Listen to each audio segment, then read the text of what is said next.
राम मंदिर के फैसले को लेकर विलाप करने वालों में नया नाम उसी बिरादरी से है जिसने उसे बनाने का फैसला दिया था।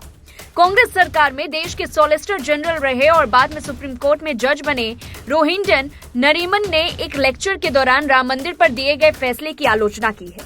उन्होंने इसे न्याय का मजाक, सेकुलरिज्म का उल्लंघन करने वाला फैसला करार दिया।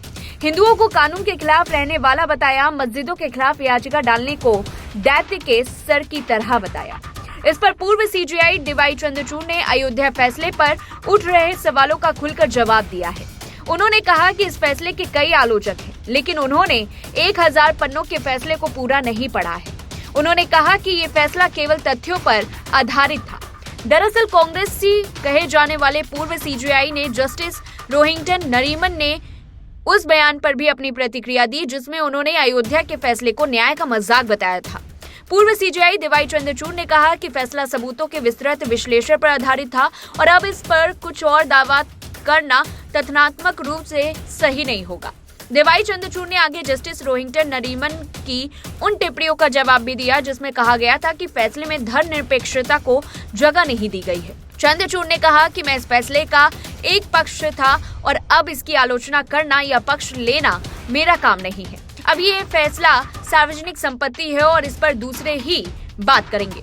न्यायमूर्ति नरीमन के बयान का जवाब देते हुए डीवाई चंद्रचूड़ ने कहा कि वो एक स्वतंत्र देश के नागरिक हैं और उनकी आलोचना इस बात का समर्थन करती है कि धर्मनिरपेक्षता के सिद्धांत भारत में जीवित है, क्योंकि धर्मनिरपेक्षता के महत्वपूर्ण सिद्धांतों में से एक अंतरात्मा की स्वतंत्रता है।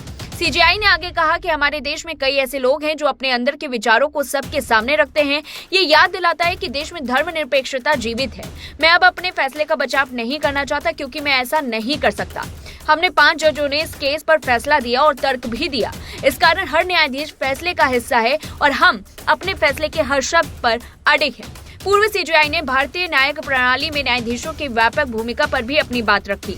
उन्होंने कहा कि संविधान न केवल एक राजनीतिक दस्तावेज बल्कि सामाजिक परिवर्तन के लिए एक दृष्टिकोण वाला दस्तावेज भी है।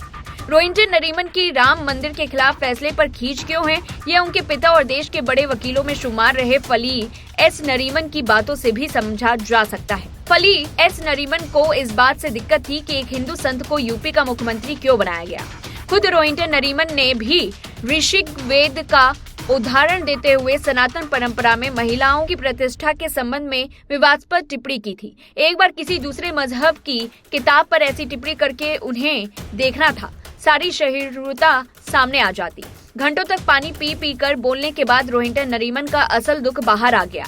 वह इस बात पर खासे फ्रस्ट्रेटेड नजर आए कि आखिर अब कोर्ट में उन मस्जिदों के खिलाफ याचिकाएं क्यों पड़ रही हैं, जो संभवतः मंदिरों को तोड़कर बनाई गई है। उन्होंने इन याचिकाओं को हाइड्रेड हेड्स करार दिया। हाइड्रा ग्रीक मान्यता में एक ऐसा समुद्री दैत्य था जिसे के कई सर थे, यानी अपने अधिकार के लिए लड़ने वाले हिंदुओं को रोहिंटन नरीमन ने दैत्य करार दिया है।